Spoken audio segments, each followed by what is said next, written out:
Greg, and today I'll show you how to cook adobong pusit. First, make sure your hands are clean.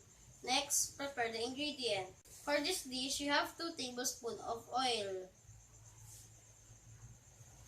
and 1/2 cup of soy sauce and 1/4 cup of vinegar, 1 teaspoon of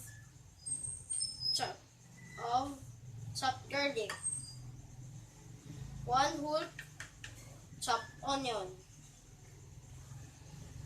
and 2 teaspoons of ginger, and 1 teaspoon of pepper, and 4 medium size of chopped squid.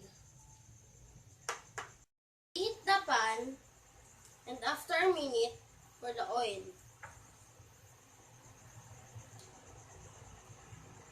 Then, saute onion,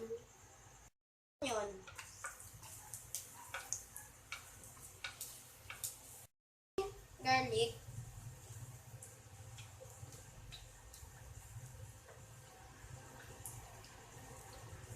put soy sauce,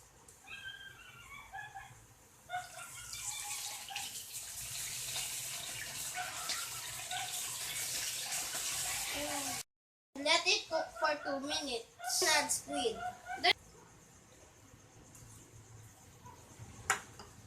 After a minute, pour vinegar and let it simmer.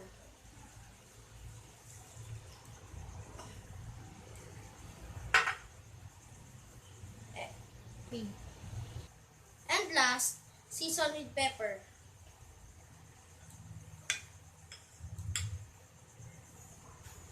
Okay. It's cooked. We can serve it now.